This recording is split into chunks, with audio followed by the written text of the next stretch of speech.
En el presente video vamos a continuar con el estudio del pensamiento de Sócrates. Platón nos dice que Sócrates como tal practica un oficio muy parecido al de su madre Fenaretes. Fenaretes, la mamá de Sócrates, era una partera, era una comadrona, ahí se la llamaba en ese tiempo a aquellas mujeres que ayudaban a las mamás gestantes a dar a luz a sus hijos.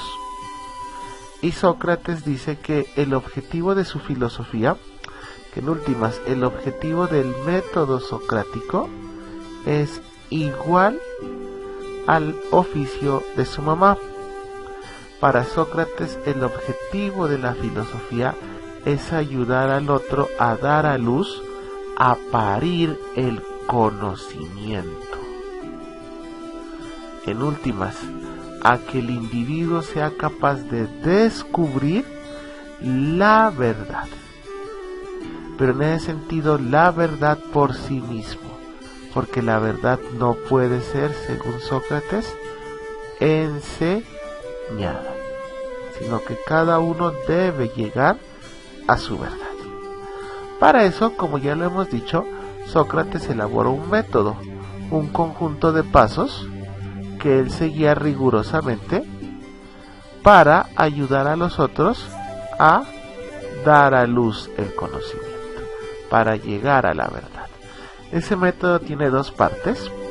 El primer elemento o el primer momento se llama erística, y si ustedes lo quieren llamar así, es la parte negativa del método, donde encontramos a un Sócrates totalmente perverso, irónico, hiriente como tal, porque en últimas en esta fase Sócrates busca que su interlocutor, que la persona que está hablando con él, destruya lo que creía que era verdad, sea capaz de cuestionar la validez de su conocimiento, para en un segundo momento lanzarse al desarrollo de la mayéutica, que es la parte positiva del método, en donde ya no vemos un Sócrates perverso, sino que encontramos un maestro que acompaña a su discípulo a construir la verdad, a elaborar una verdad de la cual él quede satisfecho. Miren, ahí va Sócrates. Te saludo, Sócrates. Oh, el excelente Hipias. Hace mucho que no teníamos el placer de verte en la ciudad. ¿A dónde vas tan bien equipado? Al gimnasio a pronunciar un discurso sobre la genealogía de los dioses. ¿Te gustaría escucharlo? Tengo cosas que hacer y lamentablemente no puedo acompañarte. Es un discurso que ya he hecho. Todos me han dicho que es muy bello. Sería un placer tener también tu opinión. Dijiste muy bello. ¿Sabes entonces lo que es la belleza? Claro, ciertamente. ¿Y serías capaz de explicármelo? Nada es más fácil. Una bella virgen. He ahí, Sócrates, lo que es bello. Buena respuesta, pero dime, Hipias, ¿se podría decir que una mula es bella? Sí, en mi pueblo hay mulas de gran belleza. ¿Y una bella cacerola? ¿Se puede decir que es algo bello? No entiendo, querido Sócrates, que te pueda servir de un objeto tan prosaico para hablar de cosas tan elevadas. ¿Qué quieres? ¿Soy tan rústico? De todos modos, aún tú debes aceptar que una bella cacerola es bella.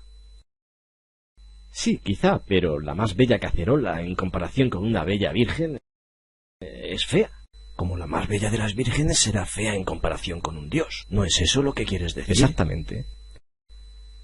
Y sin embargo, antes dijiste, una bella virgen, he aquí lo que es bello. Y ahora me dices que comparada con un dios es fea, pero no puede ser bella y fea al mismo tiempo. Te lo explicaré otro día, cuando quieras. Te saludo, Sócrates. ¿Contra quién pusiste tu acusación? Contra mi padre. ¿Tu padre? Ay, sí, Sócrates. ¿Y de qué lo acusas? De homicidio. ¿Qué? ¿Acaso mató a alguno de la familia? No, pero ¿por qué me lo preguntas? ¿No traerías a tu padre ante la justicia por la muerte de un extraño? ¿Y por qué no? Es raro que tú, Sócrates, hagas diferencias entre la muerte de un extraño y la de un consanguíneo. La mancilla es la misma, y si uno tiene conocimiento de un crimen, debe purificarse acusando al asesino, cualquiera que sea el criminal y cualquiera la víctima. Pero, ¿qué fue lo que pasó? El muerto era un trabajador de uno de nuestros talleres. Bebió y golpeó a un compañero, matándolo. Entonces mi padre lo hizo arrojar a un pozo y mandó a un emisario a Atenas para ver cómo tratar el asunto. Entretanto, se olvidó del hombre que se moría en el pozo. La gente me censura, me dice que es impío que un hijo acuse a su padre. Esa gente no sabe, Sócrates, lo que es la piedad. Yo sí lo sé. No habría ninguna diferencia entre la gente común y yo si no lo supiese. Entonces, querido amigo, explícamelo, te lo ruego. Me será de utilidad para mi propio proceso.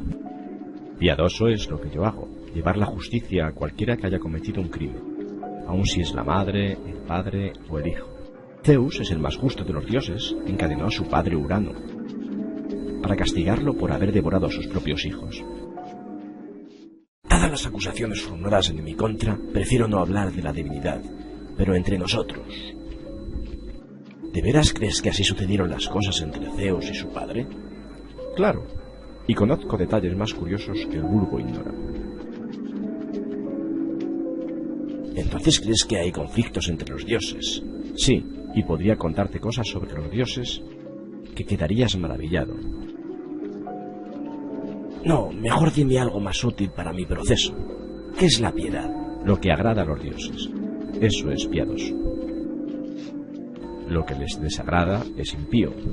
Pero acabas de decirme que los dioses luchan entre sí. Entonces disputan, al igual que los hombres, sobre lo que es bueno o malo. Ah, eso es evidente. Entonces, según tu opinión, una misma cosa podría agradar a un dios y desagradar a otro. Que quieras castigar a tu padre podría entonces complacer a Zeus y molestar a Urano. Sí. Complacer a Hefesto y desagradar a Hera. Entonces, si entiendo bien, una misma acción puede ser al mismo tiempo agradable y desagradable a los dioses. Es decir, al mismo tiempo piadosa e impía. Pero eso es imposible, Eutifrón. Te lo suplico, dime qué es la piedad. En otra ocasión, Sócrates, ahora tengo que hacer. Te saludo. En el video anterior nos dimos cuenta del método socrático como tal, pero sobre todo de la primera parte, que es la erística, la parte negativa. Y ya creo que nos dimos cuenta por qué es negativa. Como tal, la erística se marca en 3 momentos. Sócrates siempre marca una pregunta, una cuestión como tal. ¿Qué es lo bello? ¿Qué es ser feliz? ¿Qué es el bien? Y casi siempre la persona que está hablando da una respuesta, la cual apenas contesta, Sócrates comienza a discutirla y sobre todo a rebatirla. ¿A través de qué fundamentalmente? De preguntas. Sócrates en la erística y en todo el método lo que se dedica fundamentalmente es hacer ¿qué? Preguntas. Y es a través de esas preguntas que se arma el tercer momento, una discusión entre los que están hablando con Sócrates, que normalmente son sofistas, personas que creían que lo sabían todo. Y Sócrates, por medio de preguntas, comienza a demoler, por eso es negativo, por eso aquí a Sócrates la gente no lo quiere y le huye, porque Sócrates comienza por medio de las preguntas a demoler la posición de la persona con la cual está hablando. Comienza a demoler la posición de su interlocutor. En el video lo pudimos ver muy claramente, como las personas comienzan a responder con mucha propiedad. Sócrates comienza a preguntar y poco a poco las personas se van dando cuenta de su error. En este sentido, aquí encontramos un Sócrates que coloca cara de ignorancia, a lo cual obviamente le ayuda su aspecto físico, que era muy feo, y su forma de vestir, ¿sí? Que normalmente era muy mal vestido. Pero Sócrates, en esa manifestación, desarrolla un pensamiento muy malvado y muy perverso, porque a través de preguntas y muchas veces por medio de la ironía y del sarcasmo, busca que su interlocutor llegue a la ignorancia, hasta el punto que pueda afirmar que no sabe de lo que están hablando. Entonces Sócrates coloca una postura de ignorante frente a una persona que normalmente se considera un sabio, y comienza a hacer preguntas, a preguntar y a preguntar, hasta el punto que la persona que está hablando con Sócrates ya no sabe qué contestar, y entonces reconoce su ignorancia y le dice a Sócrates: no sé de lo que me estás hablando, ya, no me molestes más. O como vimos en el diálogo, salen corriendo para evitar reconocer su ignorancia. Y es que, como ya lo habíamos dicho, Sócrates es demasiado astuto y le encanta tomar posiciones de ignorante. Como ya lo dijimos, su aspecto físico le ayuda mucho, ¿no?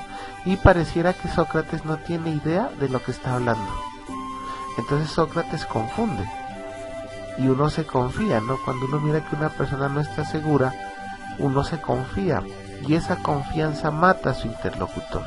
Porque en la medida en que se continúa ese diálogo, el interlocutor se da cuenta de que lo que está diciendo es un error, hasta el punto de que tiene que reconocer que está haciendo el ridículo frente a los demás, porque aquel que parecía que no tenía idea, tiene la idea más clara de lo que la tiene él mismo como tal. Y ahí se genera un momento de incertidumbre, ¿no? Porque lo que parecía una verdad segura, en ese momento parece que ya no lo es.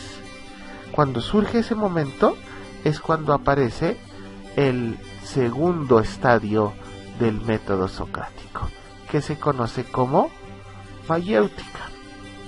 Sigue, ¿sí?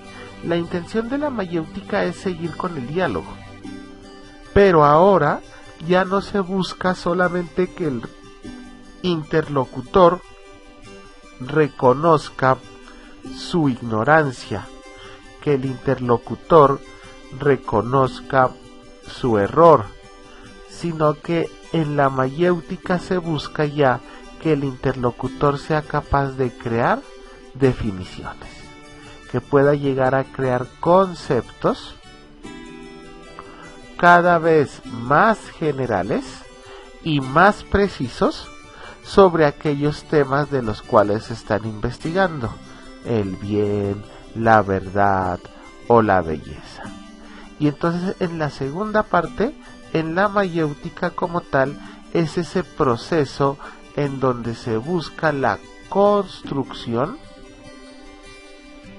del conocimiento. Pero Sócrates no enseña. No es una posición bien interesante, ¿no? En la erística, Sócrates deja al interlocutor como un ignorante, y en la mayéutica le dice: mira, tú no sabías, virtud es tal cosa. No, Sócrates nunca da respuestas, Sócrates nunca da definiciones, él no enseña, sino que busca que el que está hablando con él comience a elaborar su conocimiento. Y la discusión concluye cuando Sócrates le ayuda a su discípulo, a la persona que está hablando con él, a alcanzar algún nivel de conocimiento. Y sobre todo ese nivel de conocimiento está marcado porque lo que ahora se define de una forma más precisa, que es bello, por ejemplo, y entonces se han dejado de lado las ambigüedades y el interlocutor es capaz de definir con mayor precisión qué es lo bello y diferenciar lo bello de la belleza, por ejemplo. Entonces, con esa diferenciación ya se obtiene un concepto más universal y es más estricto al que se investiga de manera real. En este orden de ideas, el concepto básico del método socrático, la idea fundamental de este método, está centrada en la concepción de que el maestro no es el responsable de transmitir el conocimiento a su alumno. En el método socrático, el maestro no es el que sabe y el alumno no es el que no sabe. En ese sentido, Sócrates rechaza toda postura que nos llevaba a afirmar, o que les lleva a muchos a afirmar, que la mente es como una especie de receptáculo, como una especie de cajón, el cual se encuentra vacío y que es necesario ir llenando a través de la enseñanza. Entonces, que deben existir unas personas que enseñan lo que es verdad, y eso que es verdad se va llenando en nuestra mente. Para Sócrates es el discípulo el que debe extraer, como ya lo dijimos, el que debe parir el conocimiento. En esta segunda etapa, Sócrates se ve como una partera que ayuda a su interlocutor a dar a luz, a encontrar la verdad que lleva en sí mismo. Otro elemento fundamental que ya lo hemos citado, y es que en alguna parte del templo de Delfos, el cual está dedicado al dios Apolo, aparecía una sentencia bien interesante, ¿no? Conócete a ti mismo. Esta como tal es una advertencia que tenía por objetivo fundamental mover al hombre, incitar al hombre a reconocer cuáles son los límites de su propia naturaleza. Y esos límites implican un proceso de autoconocimiento. Entonces, para Sócrates es fundamental, es en últimas una necesidad totalmente ineludible, que el hombre busque la respuesta a la pregunta de ¿quién soy?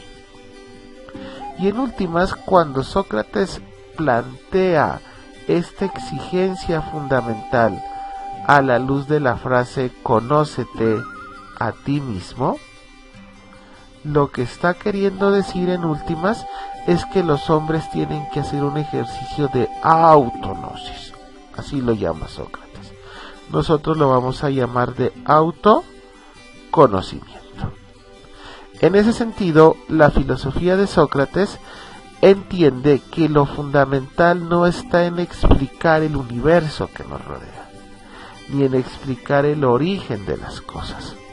El objetivo fundamental de la filosofía socrática se encuentra centrada en el conocimiento de sí mismo. Y eso es lo que el verdadero filósofo debe plantearse, una reflexión sobre sí mismo. No pensar ad extra, o sea, hacia el exterior. Para Sócrates no es lo primero, sino que lo primero es lo que está ad intra, lo que está al interior de cada uno de nosotros. En este sentido, el conócete a ti mismo se convierte entonces en una exigencia, la cual para Sócrates está por encima de la tradición presocrática, que postulaba como fundamental el estudio de la naturaleza. Para Sócrates, el estudio de la naturaleza no es lo primordial, debe ser el estudio del hombre. Esa es nuestra prioridad como tal. Entonces Sócrates abandona totalmente la búsqueda del origen de las cosas y se dedica exclusivamente al hombre. Por lo tanto, para Sócrates, el centro de la reflexión filosófica se encuentra en el hombre como tal. Y la pregunta que le asalta a Sócrates es esa, ¿no? ¿Qué nos hace verdaderamente hombres? ¿El que tengamos 2 brazos? O sea que el que no los tiene no es hombre. ¿El que podamos hablar? O sea que el que no habla no es hombre. Sócrates, en este sentido, al plantear el hombre como el centro de toda reflexión filosófica, lo que está buscando es la esencia del hombre, lo que hace que en últimas seamos verdaderamente humanos. Y para Sócrates, lo que nos da la humanidad, lo que nos aleja de las bestias, ojo ahí, es el alma, que en griego, como tal, se escribe psyche. De ahí viene la palabra psicología, porque antes se entendía que los estados de ánimo correspondían a estados del alma, ¿no? Y para Sócrates es el alma la que nos diferencia del resto de seres vivos. Entonces, para Sócrates, un perro o cualquier animal tiene cuerpo, pero no tiene alma como tal. Entonces, el alma es lo que nos hace verdaderamente humanos. Sin alma no podríamos ser lo que nosotros somos. Ahora, ¿cuál es la función del alma? ¿O para qué sirve el alma? Según Sócrates, el alma es la sede del pensamiento. Es donde podemos nosotros desarrollar nuestra inteligencia y ejecutar nuestra razón. En últimas, en el alma nosotros encontramos la sede del conocimiento como tal.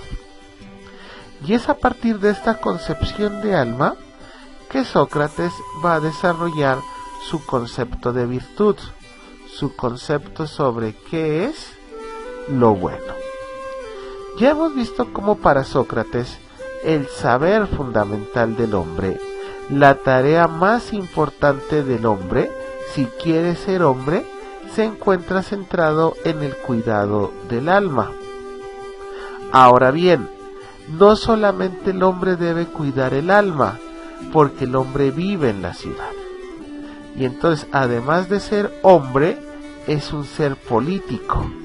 Y la idea es que la política nos permita ser mejores ciudadanos. Ese es un concepto bien interesante que Sócrates le da a la democracia en Grecia. En este sentido, Sócrates va a defender ante todo la existencia de un tipo de saber que debe ser ante todo moral. No es conocer puro el objetivo de la filosofía. No es un conocimiento alejado de la realidad, sino que es un conocimiento que deba ser práctico, que sirva para la vida. Ese es el saber socrático. En últimas, un saber que yo lo pueda llevar a la práctica y que además de llevarlo a la práctica sea válido para todos. Y en últimas, se trata de un conocimiento que le permita al hombre obrar bien. Pero para Sócrates, el camino que el hombre ha llevado para saber qué es una cosa buena, el camino que el hombre ha llevado para saber cuál es la diferencia entre lo bueno y lo malo, ha sido totalmente equivocado, porque no ha entendido qué significa la verdadera virtud. Virtud en griego recibe el nombre de arete. Entonces vamos a profundizar un momento con la arete socrática como tal. Es por eso que con Sócrates se comienza a construir un nuevo concepto de virtud. Existe una nueva arete. Arete para Sócrates comienza a significar aquello que hace a una cosa buena en la medida que es perfecta. Entonces, ¿cuándo un perro es bueno? ¿Cuándo un perro es virtuoso? Pues cuando cuida su casa, cuando es un buen guardián.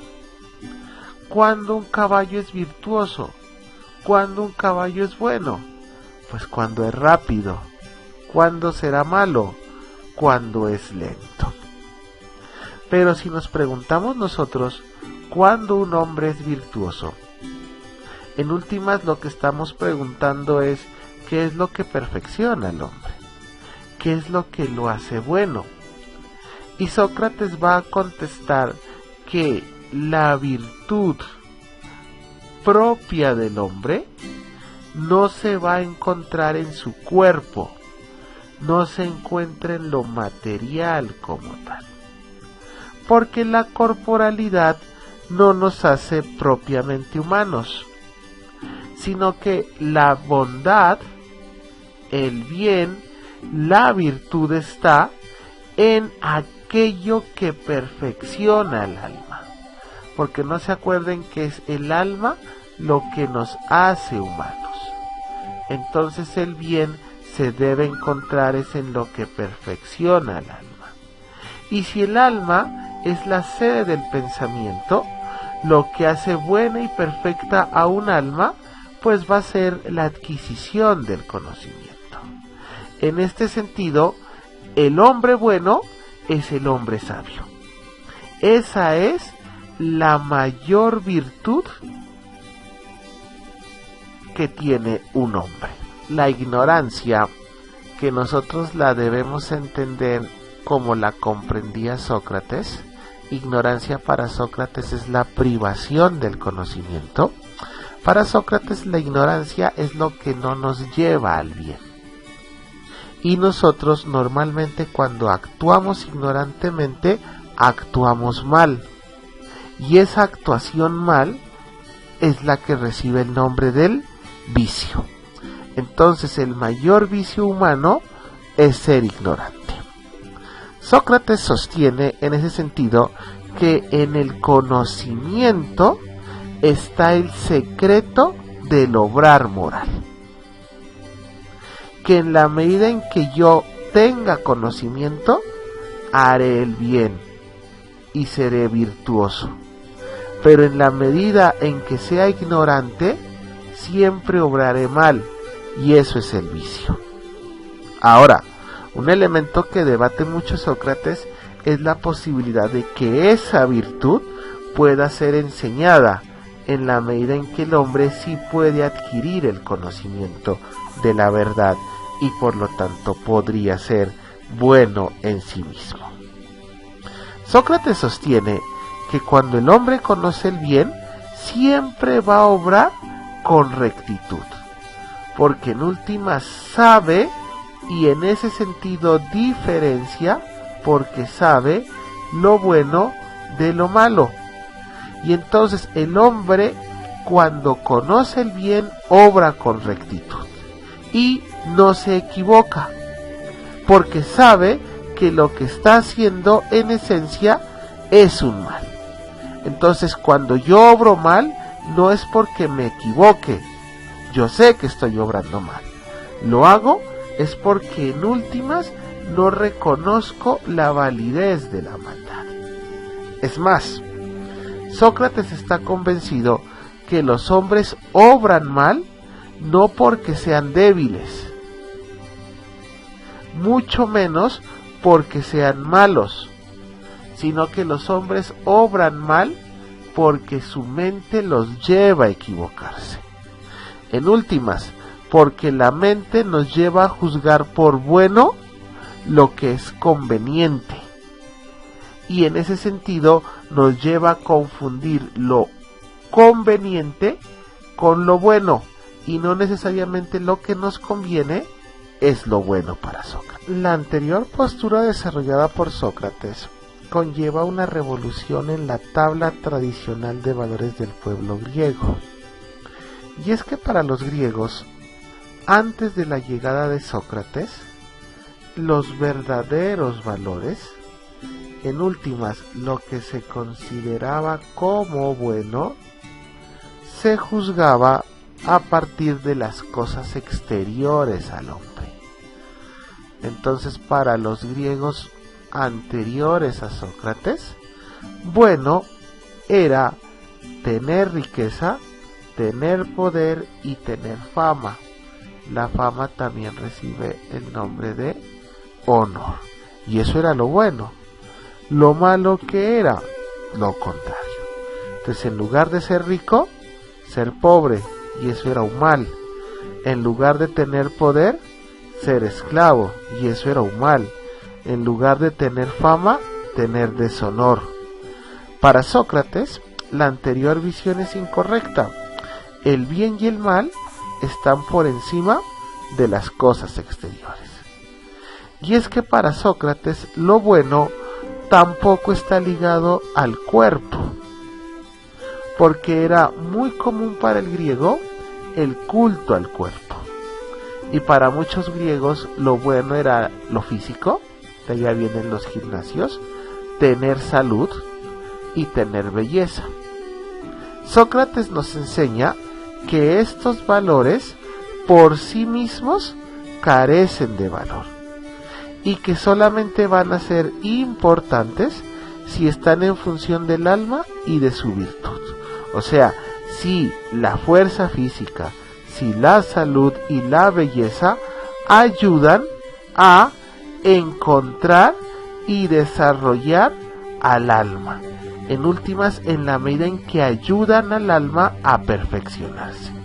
Porque para Sócrates lo que tiene verdadero valor es lo que facilita encontrar la sabiduría como tal. Ahí se encuentra el bien. Entonces, frente a lo anteriormente dicho, queda claro que el asunto del bien y el mal se reduce para Sócrates a un asunto de conocimiento. El bien y el mal es un problema de conocimiento. Todas las virtudes que hacen al hombre bueno tienen que ver con el conocimiento, tienen que ver con el saber. En ese sentido, para Sócrates, nadie, absolutamente nadie, ningún hombre obra mal. No existen los hombres malos de manera voluntaria. O sea, ningún hombre de manera voluntaria quiere ser malo. Por ejemplo, dice Sócrates, nadie mete las manos al fuego por maldad, o sea, por quererse hacer daño. En últimas, si nosotros lo hacemos, si nosotros metemos las manos al fuego, lo hacemos es porque ignorábamos que eso en sí mismo era un mal. Ahora que lo sabemos, nunca más lo vamos a hacer, porque ya sé, porque ya adquirí el conocimiento. La única forma de luchar contra el mal es a través del conocimiento como tal. Entonces, el bien y una persona es buena cuando se deja guiar por el conocimiento. Entonces, obramos bien cuando nosotros sabemos qué es lo bueno. Y nosotros obramos mal cuando ignoramos que lo que estábamos haciendo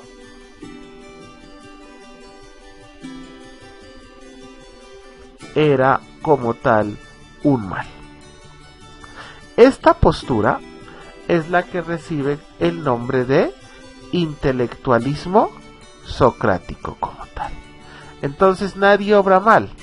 Lo que hacemos es obrar por ignorancia como tal. Y nuestro obrar bien es producto del saber. En ese sentido, para Sócrates, la ignorancia y el error equivalen al vicio. Entonces, cuando obramos de manera viciosa, cuando obramos por ignorancia, al mal como tal se llega por la ignorancia. Solo se puede ser malo por ignorancia, porque quien conoce el bien pues siempre va a obrar bien. Quien conoce el bien nunca va a obrar mal. Para Sócrates, quitarle a alguien las ideas erróneas equivale a una especie de ejercicio de purificación moral. En este sentido, según Sócrates, y ya lo hemos afirmado, ningún hombre es malo por naturaleza, porque todos siempre buscamos lo que consideramos un bien. Y cuando nosotros obramos mal, no lo hacemos porque sabemos que es un mal, sino porque erróneamente hemos creído que eso era un bien. Entonces, dice Sócrates, obramos mal porque en ese momento somos ignorantes como tal. Por lo tanto, para Sócrates el mal es voluntario. Cuando obramos mal, no lo hacemos con intención. El hombre solamente obra mal cuando es víctima de la ignorancia. A pesar de que la anterior reflexión de Sócrates tiene sentido, podríamos decir que es la representación de una moral totalmente incompleta. ¿Por qué? Porque Sócrates tiene toda la razón cuando afirma que para obrar bien es condición necesaria el conocimiento. O sea, eso es imposible negarlo. O sea, si yo quiero hacer el bien, tengo que saber qué es lo bueno. Porque si yo no conozco el bien, no lo puedo hacer. Pero Sócrates se equivoca cuando considera que además de condición necesaria, es condición suficiente. O sea, que con saber que es bueno, el hombre actuará de tal forma. Sócrates cae en definitiva en un exceso de racionalismo. ¿Por qué? Porque Sócrates lo único que entiende es que para hacer el bien basta con saber, e ignora que para hacer el bien también se requiere del concurso de la voluntad. Para Sócrates, como para casi todos los filósofos griegos, la maldad se reduce a un error de cálculo, a una ignorancia del verdadero bien. Pero no se da cuenta Sócrates que yo también tengo voluntad. El ejemplo de copiar en clase es el más patético de esta situación, ¿no? Yo les puedo enseñar a mis estudiantes que copiar en un examen es malo, porque en últimas se engañan a sí mismos, y mis estudiantes lo pueden entender. Pero no basta.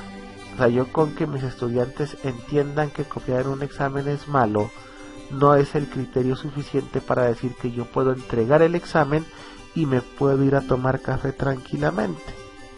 Porque muchos copiarán, porque la voluntad es la capacidad de elegir, y no basta con saber, también hay que formar la voluntad para que pueda elegir correctamente, y ese elemento no lo contempla Sócrates en su concepto de moral. Hasta aquí las principales ideas del pensamiento de Sócrates.